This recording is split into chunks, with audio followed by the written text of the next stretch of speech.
기존의 퇴직연금은 근로자들이 운용 지시를 해야 됩니다. 대부분 운용 지시를 안 하기 때문에 수익률이 2%밖에 안 되는데 저희들은 직접 운용하고 있습니다. 근로자들에 의해서 수익성도 제고하고 안정성도 제고하는데 지금 수익률이 7.3%입니다. 7.3%요? 예. 일반 퇴직연금보다 월등하게 높은 상황입니다. 당장 저도 끼고 싶은 그런데 안 그런 됩니다. 생각이 들어요. 30인 이하만 소규모 기업만 지금 혜택을 받을 수 있습니다. 아, 네. 저는 안 된다는 말씀이시죠? 죄송합니다. 실시간 재난안전 정보방송 재난안전 119 안전토크 시간입니다. 최근 화성 아리셀 화재 등 각종 크고 작은 산업재해가 많이 발생하고 있습니다. 무엇보다 예방이 중요하지만 불가피하게 산재가 발생했을 때 당사자는 물론 가족들은 치료비, 생활비 등으로 어려움을 겪게 됩니다. 오늘은 이처럼 산업재해가 발생했을 때 재해자에게 치료비 등 지원과 전문적인 재활치료를 통해 조속히 직장에 복귀할 수 있도록 사업을 총괄하는 근로복지공단 박종길 이사장님을 모시고 일하는 사람들을 위한 주요 사업에 대해 알아보는 시간 갖겠습니다. 이사장님, 어서 오십시오. 예, 반갑습니다. 네, 나와주셔서 감사합니다. 자, 근로복지공단 하면은 명칭에서 일단 근로자에게 어떤 복지적인 것들을 혜택을 제공하지 않을까 이런 생각이 드는데 알고 보니까 이제 주요 사업이 굉장히 많으세요. 예. 그래서 이 근로복지공단에서 어떤 업무를 하는지 구체적으로 설명을 좀 해주실까요? 예, 근로복지공단 이름을 통해서 아실 수 있다시피 근로자들의 복지를 정진하기 위해서 다양한 사업들을 하고 있습니다. 저희들은 이렇게 표현을 하는데요. 그 수레의 양바퀴처럼 두 가지 축으로 이루어져 있다. 특히 이제 산재보험하고 고용보험이 있는데요. 일하는 분들을 위해서 보호하는 보험입니다. 이걸 통칭해서 이제 노동보험이라고 하는데요. 이 노동보험 두 가지를 근로복지공단에서 수행하고 있고요. 또 한 가지 축은 다양한 근로자 복지 사업을 하고 있습니다. 여기서 말하는 복지 사업이라는 것은 최근 이제 문제가 되고 있는 체불 근로자들에 대해서 정부에서 사업주를 대신하여 지급하는 제도가 있습니다. 이걸 체불임금 대지급금 제도라고 하는데요. 이런 업무도 저희들이 하고 있고요. 또 근로자들에 대해서 긴급 생활자금을 융자해주는 제도도 운영하고 있습니다. 또 직장 여성의 가장 큰 애로사항이 육아 문제거든요. 네. 직장 어린이집을 전국에 한 1,300여 곳 저희들이 지원하고 있습니다. 아, 그러면 기존의 어린이집이 아닌 직장 내 어린이집을 그렇습니다. 말씀하시는 거죠? 네. 특히 직장 여성들이 네. 가장 큰 애로사항이 육아 문제거든요. 그래서 직장 내에서 육아 문제를 해결할 수 있도록 하는 것이 직장 어린이집입니다. 요 사업도 하고요. 그 외에도 이제 중소기업 근로자들을 위한 퇴직연금 제도도 저희들이 운영하고 있고요. 또 근로자 가요제, 근로자 문화제, 또 근로자들이 저렴한 비용으로 콘도를 사용할 수 있도록 이런 사업들도 하고 있습니다. 네, 그럼 방금 설명하셨듯이 두 가지 축이 있는데 예. 하나는 노동자들을 보호하는 보험, 예. 그다음에 다른 한쪽은 근로자들의 복지, 예, 맞습니다. 네, 복리. 예. 이 두 가지 축을 운영하려면 사실 조직도 굉장히 커야 될 것 같아요. 예. 어느 정도 크기가 됩니까? 의외로 근로복지공단의 하는 일이라든지 규모에 대해서 잘 모르시는 분들이 많은데요. 저희들이 제가 쉬어보니까 한 14가지 일들을 하고 있더라고요. 14가지요? 예. 네. 그래서 공단 본부가 지금 울산에 있습니다. 울산에 있고 소속 기관이 한 129개 정도 있습니다. 네. 지사가 64개가 있고요. 1년 예산은 어느 정도? 1년 예산이 한 10조 5천억. 네. 그 중에 이제 대부분이 한 7조 5천억 정도가 산재보험 관련된 급여들이고요. 네. 직원들도 한 11,000명 정도 됩니다. 준정부기관에서는 두 번째로 큰 조직입니다. 굉장히 큰 조직이군요. 예, 그렇습니다. 그럼 이렇게 업무도 다양하고 조직도 크다 보니까 이 정체성이 예. 네, 좀 정체성을 확보를 해야 된다라는 그런 또 중요한 과제도 있을 것 같은데, 자, 이사장님이 취임 전, 취임 후 좀 달라진 점이 있다면 뭐가 있을까요? 제가 작년 5월 30일 근로복지공단 이사장으로 취임했는데요. 저도 몰랐습니다. 제가 고용노동부에서 30여 년 근무를 했는데요. 근로복지공단이 이렇게 다양한 일을 하고 있는지를 몰랐거든요. 그래서 14가지를 하다 보니 도대체 근로복지공단이 뭘 하는 것인지 설명하기가 굉장히 애매한 거예요. 그래서 아는 분들은 아까도 말씀드렸다시피 예산 10조 5천억 중에서 7조 5천억이 산재보험 쪽이거든요. 그래서 네. 많은 분들은 근로복지공단 하면 산재보험을 하는 곳이다 이렇게 알고 있습니다. 그래서 네. 그럴 것 같으면 산재보험공단이라고 칭하는 것이 좋지 왜 근로복지공단이냐. 그래서 이 14가지 업무를 제가 아까 말씀드렸다시피 수레의 양바퀴처럼 두 가지 축으로 나누었습니다. 그래서 노동보험과 기타 근로자 복지 사업으로 나누었어요. 그래서 노동보험으로 일터에 안심을 드리고 그리고 다양한 복지 사업으로 생활에 안정을 들여서 최소한의 행복을 지키고 키워드리겠다. 그래서 비전을 이렇게 잡았습니다. 일터의 안심, 생활의 안정, 그리고 일하는 모든 분들의 행복 파트너가 되겠다라고 해서 새롭게 비전을 설정한 바 있습니다. 일반 근로자들의 행복 파트너. 그렇죠. 네, 이 부분이 이제 그게 다 행복을 지키고 키워드리겠다. 네, 그렇군요. 그러면 이제 주력 사업인 산재보험부터 한번 좀 예. 알아볼게요. 올해가 산재보험 몇 주년입니까? 60주년입니다. 아, 60주년. 이 제도가 시행된 지 이렇게 오래됐는지 몰랐습니다. 우리나라가 이제 4대 사회보험이 4가지가 있는데요. 산재보험, 건강보험, 고용보험, 국민연금이 있는데요. 가장 역사가 오래된 것이 산재보험입니다. 1964년. 외람도 없지만 저하고 동갑입니다.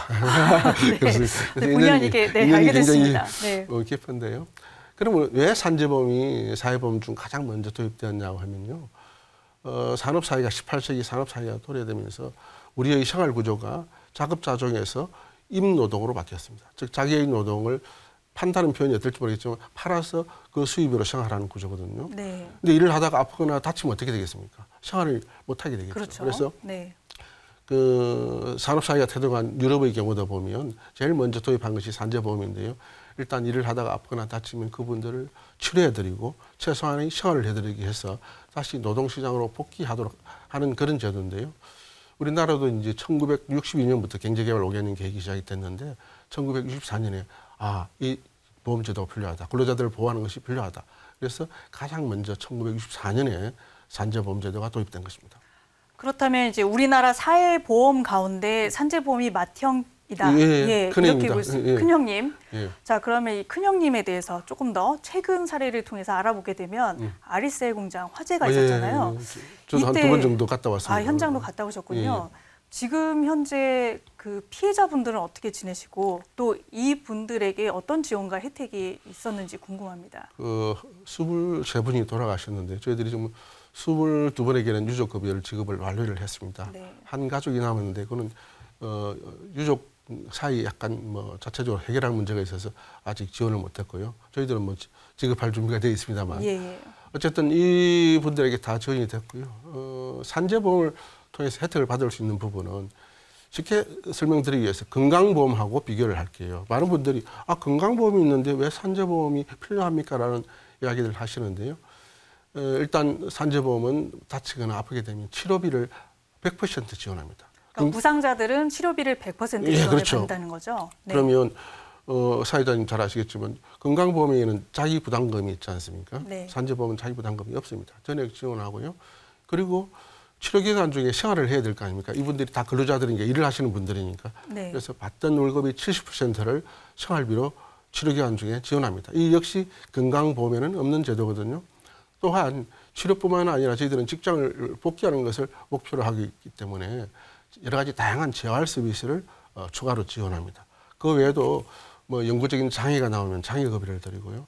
이번에 아리셀처럼 혹시 돌아가시게 되면 유족급여를 드리고요. 그리고 장례비도 드리고 있습니다. 좀 그 말씀을 듣다 보니까 좀 궁금한 게 이 산재보험의 적용 범위가 어디까지냐라는 궁금증이 드는데요. 예를 들면은 그 직장에 하루만 근무한 고용자도 있을 거 아닙니까? 예. 근로자들이. 예. 근데 이런 경우도 만약에 하루 다녔는데 다쳤어요. 예. 그러면 한 시간만 근무해도 됩니다. 하루 아니고. 한 시간만 예, 근무해요. 왜냐하면 산재보험의 개념이 사업주가 자기를 위해서 일하는 근로자를 책임지는 책임보험 구조거든요. 네. 그래서 일을 하는 근로자라면 심하게 말씀드리면 10분만 일을 하다가 혹시 잘못되더라도 다 보상받을 수 있고요. 혹시 사업주가 실수로 또는 안 그러면 고의로 가입을 하지 않았더라도 저희들은 무조건 근로자는 보호해드립니다. 저희들이 보호해드리고 주위에 사업주에 대해서 여러 가지 이제 보험료라든지 여러 가지 가태료는 별도로 부과하고 있습니다. 저도 사실은 노동자다 보니까 자꾸 노동자 입장에서 질문을 드리게 되는데 이게 다친 경우도 노동자의 부주의에 의해서 다치는 경우도 있고 사실 이 제도가 잘못돼서 다치는 경우도 있지 않습니까? 예. 네, 근데 이 경계가 좀 애매모호할 때도 있잖아요. 그런데 부상을 당했어요.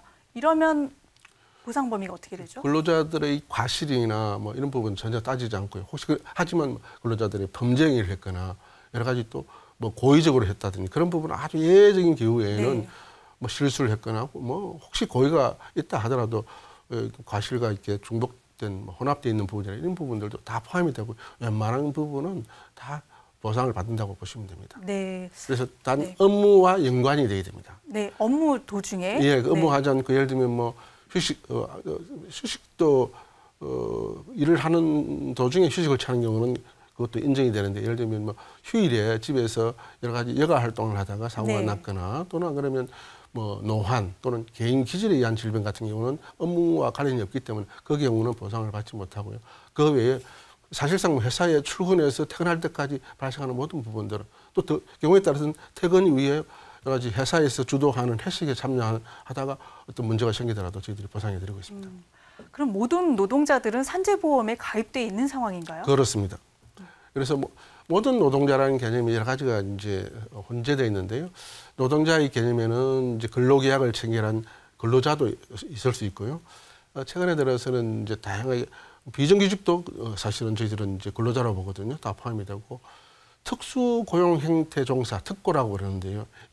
근로자와 도급 사업자, 개인 사업자의 특징을 좀 혼재해서 가지는 경우가 있습니다. 예를 들면 뭐 택배라든지 뭐 대리운전 기사라든지 네. 이런 분들은 근로계약을 체결한 것이 아니고 도급계약을 체결했거든요. 그런데 실제 일을 하는 거 보면 근로자와 형태가 동일합니다. 이런 분들도 저희들이 보호하고 있는데 아직까지 이 특수고용 형태 종사자들이 100%는 다 보호받지 못하고요. 대부분은 보호받고 있는데 아직 좀 약간 사각지대가 좀 남아 있습니다. 이 서비스업이나 이제 4차 산업으로 접어들면서 이 근로 행태가 굉장히 다양해지는데 예. 그러다 보니까 프리랜서들도 많이 늘어나고 있는 네. 상황이거든요. 예. 이분들은 다치게 되면 어떻게 됩니까? 그래서 이제 그 부분이 저희가 말하는 게 최근에 작년 7월 1일부터 저희들이 특고를 노무 제공자라는 이름으로 이제 바꾸었습니다. 바꾸면서 전속성이라는 개념을 폐지했거든요. 그래서 이 노무 제공자는 다양한 형태들이 있습니다. 가장 바람직한 것은 모두가 다 적용이 되면 좋지만 이 산재보험은 보험료를 누가 부담하느냐가 매우 중요합니다. 지금 네. 근로자들의 경우에는 100% 사업주가 내고 있거든요. 이제 노무 제공자의 경우 반반씩 냅니다. 사업주라고 보다 도급 계약자죠. 도급 네. 계약자 절반 내고 또 일을 하시는 노무 제공자가 이제 절반 정도 50대 50 되는데요. 어떤 경우에는 참 애매한 부분들이 있습니다. 그래서 아직까지는 일부 저희들이 이제 산재보험법에 보호를 받고 있는 노무 제공자의 유형을 쭉 나열해 두었습니다. 그래서 이 부분이 매년 확대되고 있습니다만 아직 일부 미흡한 부분이 있습니다. 계속 보완이 돼야 될 것 그렇습니다. 같아요. 예, 시대적 계속, 흐름에 따라서. 계속 지금 넓혀가고 있습니다. 네네. 나중에는 뭐 AI 노동자도 생길 텐데. 네. 네, 그래서 이번에 이제 화성 화재의 경우에는 외국인 노동자들이 굉장히 많았단 말이죠. 예. 그래서 이분들 같은 경우는 산재보험이 어떻게 적용이 되는 건가요? 외국인 근로자라고 저희들이 차별을 두지 않고 모든 것을 동일하게 저희들이 이제 보호하고 지원하고 있는데요. 제가 통계를 보니까 작년에 한 9천여 분의 그 외국인 근로자들이 산재 보상을 받았습니다. 그래서 이 숫자는 자꾸 확대되고 있는데요. 다만 이분들이 언어적인 부분에 문제가 있고 여러 가지 또 혜택을 받는데 불법 취업자들도 있거든요. 그래서 그런 부분들을 저희들이 지원하기 위해서 통역 서비스도 지원하고요. 또 아무래도 주재 대사관, 제외 공간, 한국에 주재하고 있는 그 나라 대사관이 있잖아요. 베트남, 뭐 네팔 이런 대사관에서 산재 보상을 대행할 수 있도록 저희들이 권한을 부여했습니다. 산재보험을 처리하는 어떤 통계를 보면 그러니까 기본적으로 외국인 노동자들이 산재보험을 받는 혜택을 받는 경우가 점점 늘어나고 있는 예, 추세인가요? 그렇습니다. 예. 그 어느 정도 지금 추세인지 아실 수 있나요? 작년 통계로 한 6% 정도였는데요. 전체 산재 신청 근로자의 한 6% 정도가 외국인 근로자인데요. 잘 아시다시피 외국인 근로자가 점점 늘어나고 있지 않습니까? 네. 절대적으로 숫자도 늘어나고 있고 또 외국인 근로자들이 아무래도 지금 근로 조건이 좀 취약합니다. 우리나라 근로자들이 좀 가고 싶지 않은 곳에 가서 일을 하는 경우도 많고 또 언어적으로도 잘 모르기 때문에 또 소통이 안 되는 부분이 있어서 사고율이 조금 높습니다. 그러다 보니까 외국인 산재 환자 비중이 조금씩 늘어나고 있는 추세인데요. 여기에 대한 대책이 정부에서 지금 산업안전 차원에서도 이루어지고 있고요. 저희 보상 쪽에서도 이루어지고 있습니다. 사실 보상까지 가기 전에 이분들이 사고를 내지 않도록 예방 교육도 굉장히 중요한 것 같아요. 제일 중요합니다. 예. 근데 혹시 교육 같은 것들은 따로 담당하고 있지는 않으신가요? 저희들이 저는 저는 주로 산재 보상을 네. 이제 담당하고 있고요. 고용노동부 산에 산업안전보건공단이라고 있어요. 네네. 그쪽에서 주기적으로 교육을 시키고 있고요. 또 고용노동부에서도 근로감독관들이 수시로 교육이나 또는 사업주들의 의무들을 주지시키고 있습니다. 네, 제가 질문 드린 포인트도 그런 유기적인 그런 협력이 좀 필요한 것 예, 같습니다. 그렇게 하고 있습니다.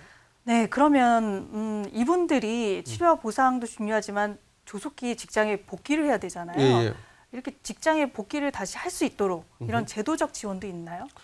제가 자꾸 건강보험하고 이제 비교해서 뭐 어떨지 모르겠지만 건강보험과 산재보험이 여러 가지 다른데 그중에 가장 다른 부분이 건강보험은 치료로서 사실은 종결됩니다. 그런데 산재보험의 목적은 다시 직장으로 다시 사회로 복귀시키는 사회복귀 프로그램이거든요. 그래서 저희들이 재활이라고 그러는데요.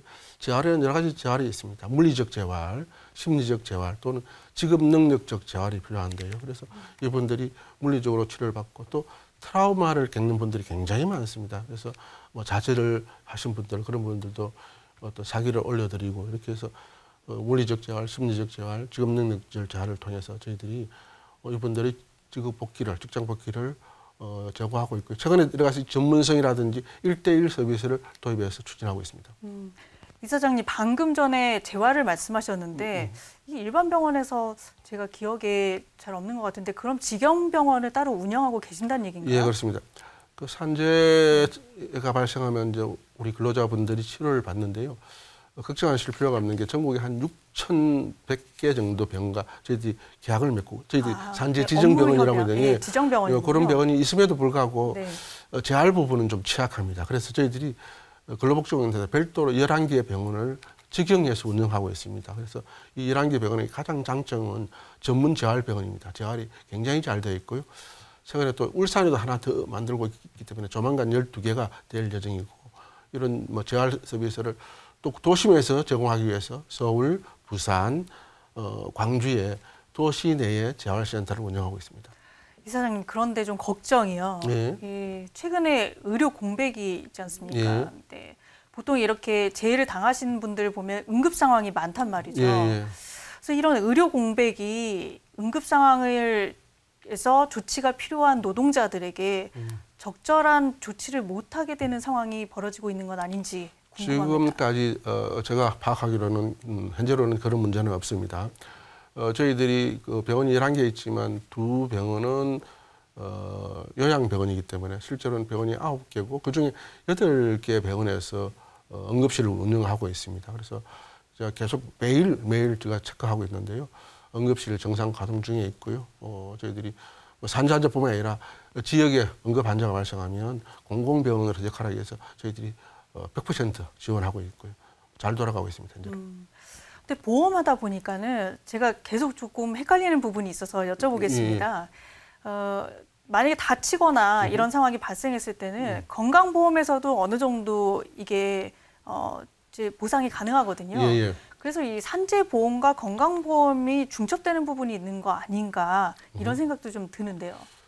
기본적으로 산재보험이 훨씬 혜택이 두텁습니다. 그리고 그렇기 때문에 업무상으로 병이 걸리거나 다치신 분은 산재보험으로 가게 됩니다. 그래서 건강보험에서 산재보험으로 이관을 시키죠. 또 혜택이 우리 쪽이 산재보험이 훨씬 많기 때문에 근로자들이 다 산재보험으로 오고자 합니다. 그런데 만약에 업무연관 저희들이 이제 조사를 해서 업무연관성이 없다라고 판명이 되면 이제 건강보험으로 넘어가는 거죠. 저희들이 좀 더 혜택이 많은 제도다 이렇게 생각하시면 됩니다. 그러니까 우선은 산재보험으로 왜냐면 아까 생활비도 드리죠, 재활 서비스도 드리죠, 유족급여도 드리죠, 이러니까 훨씬 혜택이 많습니다. 네. 자, 그럼에도 불구하고 남은 임기 동안 이사장님 계시는 동안 이런 것들은 좀 제도 개선을 한번 해보고 싶다라는 부분이 있다면 어떤 부분이 있을까요? 제가 볼 때는 그 산재보험이 가장 먼저 4대 보험 중에서 먼저 생겼다고 그랬잖아요. 그러다 보니 건강보험이나 국민연금이나 고용보험에서 할 역할까지 다 하고 있는 거예요. 그래서 특히 이제 업무상 질병과 관련해서는 질병은 업무적으로 발생한 건지 그렇지 않으면 노안에 의한 건지 헷갈리는 경우가 굉장히 많습니다. 예를 들면 뭐 뇌졸중이 생겼다. 이게 직장 내 스트레스 때문에 뇌졸중이 생긴 것인지 안 그러면 개인 기질에 의한 것인지 애매하거든요. 이런 부분들을 제가 생각할 때는 과학적으로 명확하게 업무 연관성이 판명되지 않는 중간지대가 있거든요. 이런 부분들을 건강보험하고 산재보험이 같이 코펀딩해서 돈을 같이 모은다는 것이죠. 그래서 보호하는 방법도 있을 수 있고요. 그래서 4대 보험관 회복할 부분이 굉장히 많습니다. 예방 부분도 그렇고요. 또 한편으로 국민연금 같은 경우는 저희들이 여러 가지 이제 연금을 지급하고 있습니다. 유족연금이라든지 뭐 장애연금을 드리고 있는데 이분들이 60세, 65세 노동시장에 퇴직한 이후에도 계속 받고 있거든요. 이 부분을 계속 이제 국민연금하고 좀 연계해 볼 필요가 있지 않느냐는 부분도 있고 또 휴업급여, 산재 보상을 치료받는 동안에 이제 저희들이 생활비로 한 70% 휴업급여를 드리고 있는데 사실 이 기간 중에는 사실 실업급여도 받을 수 있는 권리가 있는 거거든요. 그런데 이제 이런 부분을 현재로서는 휴업급여를 드리지 않고 실업급여를 드리지 않고 휴업급여를 드리고 있는데 그러다 보니까 산재 기금에 재정적으로 여러 가지 좀 어려움이 있습니다. 그래서 4대 보험과 연계할 필요성이 좀 있어 보입니다. 4대 보험과 연관할 필요성이 있어 보인다. 예. 자, 지금까지 우리가 근로복지공단에서 하는 업무 중에 예. 이제 산재 부분을 얘기를 했어요. 예. 이제 절반 다룬 겁니다. 예. 나머지 절반이 남았습니다. 예, 맞습니다. 네, 이제부터는 이제 복지, 복리, 이 근로복지 사업에 대해서 한번 여쭤볼 건데요. 자, 퇴직자가 있어요. 네. 퇴직 근로자가 있는데 이분의 이제 노후 생활 안정도 되게 중요하잖아요. 예. 이제 이런 분들을 위해서 중소기업 퇴직연금 기금 제도를 도입하셨다고 하는데 예. 이게 어떤 서비스인가요? 최근에 그 연금 개혁안이 정부 안으로 이제 발표가 됐는데요. 국민연금도 있고 퇴직연금이 있는데 퇴직연금이라는 것은 기존에 받던 퇴직금을 연금화하는 부분이거든요. 근데 대기업의 근로자들은 거의 90% 이상 혜택을 받고 있는데 저희들은 이제 30인 이하를 담당하고 있는데 가입률이 23%밖에 안 됩니다. 5분의 1 정도 수준이네요. 굉장히 낮은 거죠. 네네. 그래서 저희들이 이제 그 부분을 일종의 뭐 좀 전문적인 용어로 시장의 실패가 발생한 부분인데 민간 퇴직연금 사업자들이 이쪽 부분은 크게 뭐 수익성이 높지 않으니까 진출을 안 하는 거예요. 그래서 저희들이 네. 이제 공공기관 저희 근로복지공단이 진출을 했는데 2년 전에 도입한 건데 중소기업 퇴직연금 기금 제도입니다. 네, 이걸 푸른 씨앗이라고 부르네요. 예, 이걸 네. 푸른 씨앗으로 이제 너무 용어가 어려우니까 그래서 네. 기존의 퇴직연금은 근로자들이 운용 지시를 해야 됩니다. 주식에 투자해라 어떻게 해야 하는데 그래서 대부분 운용 지시를 안 하기 때문에 수익률이 2%밖에 안 되는데요. 저희들은 사업주가 낸 그 퇴직 부담금을 기금으로 모아서 저희들이 직접 운용하고 있습니다. 그래서 근로자들에 의해서 수익성도 제고하고 안정성도 제고하는데 지금 수익률이 7.3%입니다. 그래서 7.3%요? 일반 퇴직연금보다 월등하게 높은 상황입니다. 당장 저도 아끼고 싶은 그런데 그런 아닙니다. 생각이 들어요. 30인 이하만 지금 네, 죄송합니다. 30인 이하 네. 소규모 기업만 지금 혜택을 받을 수 있습니다. 네. 저는 안 된다는 말씀이시죠? 죄송합니다. 그 현재까지 이제 운영 결과에 대해서 말씀해 주셨는데 네. 이제 7.3%. 네. 이 외에 또 다른 그런 업적이 있다면 또 예. 이번 기회를 통해서 홍보를 좀 해주시죠. 퇴직연금 기금 제도가 도입된 것은 금년 9월 1일부로 딱 2년 되었는데요. 네. 벌써 저희들이 한 7천억 정도 기금이 적립이 됐고 19,000여 개 기업이 가입되어 있습니다. 그래서 많이 앞으로 저희들이 목표가 원대한데요. 더 많은 기업들이 더 많은 근로자가 혜택을 볼 수 있도록 하는 것인데요. 이 퇴직연금 기금 제도에 가입하면 혜택이 굉장히 많습니다. 대표적으로 소개해 주신다면? 예를 들면 사업주에게는요. 네. 사업주는 이제 이 퇴직연금은 부담금을 사업주가 내는 거거든요. 1년에 한 달 분씩 퇴직금을 적립하도록 되어 있습니다. 그러니까 월급이 250만 원인 근로자 같은 경우는 1년 퇴직금이 250만 원이 되는 거죠. 그것을 저희들에게 납부해야 되는데 10%를 저희들이 할인해 줍니다. 그러니까 사업주는 225만 원만 내면 되는 거죠. 그리고 올해부터는 정부 예산으로 근로자에게 사업주가 낸 부담금의 10%를 더 얹어드립니다. 예시를 드릴게요. 250만 원 급여자 같은 경우는 사업주는 225만 원만 내면 되고요. 그러면 근로자 통장에는 원래 250만 원이 이제 내야 될 돈인데 정부가 25만 원을 얹어주거든요. 275만 원이 쌓이는 겁니다. 그러니까 20% 정부가 추가로 지원해주는 아주 좋은 혜택인데 매치 메이킹. 이 워낙 좋은 제도니까 다 줄 수는 없고요. 네네. 최저임금의 130% 소득, 현재로 한 월급이 268만 원 이하 근로자만 가입할 수 있습니다. 이사장님 대화를 나눠보니까 제가 푸른 씨앗의 개선점을 찾았습니다. 예. 네, 30인 이상으로 늘려주셔야 될 것 같습니다. 제가 너무 지금 바라고 있는 건데요. 네. 저도 이렇게 디지털 단지에 가서 가도 홍보도 하고 그랬는데요. 열심히 다 설명했더니 우리 사회자님처럼 갑자기 저도 꼭 가입하고 싶습니다. 근데 그런데 어느 회사 다니셔 보니까 30인이 넘는 거예요. 그래서 네. 혜택을 못 드는 경우가 많은데 100인 이하 기업의 근로자들도 사실 30인 이하 기업의 근로자 못지않게 취약 근로자들이 많습니다. 많습니다. 이 좋은 혜택을 그분들에도 드리고 싶은데 앞으로 제도적으로 좀 보완이 이루어질 필요성이 있다고 봅니다. 좀 더 확대를 하는 것으로 목표를 삼겠다라고 그렇습니다. 말씀해 주셨습니다. 네, 지금까지 일터의 안심 생활의 안정을 들여 재해나 사회적 위험으로부터 일하는 사람들을 든든히 보호하고 있는 근로복지공단의 수행 업무에 대해서 알아보았습니다. 자, 마지막으로 이사장님, 예. 시청자들에게 하고 싶으신 말씀이 있다면 이 자리에서 부탁을 드리겠습니다. 저는 정말 일을 하시는 분들이 행복해지면 좋겠습니다. 저희들이 목적 비전이 일을 하시는 분들이 정말 행복해지기를 바라는 그런 비전을 갖고 있는데, 그래서 저희들 비전이 일터의 안심, 생활의 안정, 일하는 모든 분들의 행복 파트너가 되겠다는 비전을 갖고 열심히 좀 일하고 있습니다. 많은 관심과 후원 그리고 사랑 부탁드리겠습니다. 네, 오늘 말씀은 여기까지 듣도록 하겠습니다. 지금까지 박종길 근로복지공단 이사장이었습니다. 오늘 말씀 감사합니다. 감사합니다.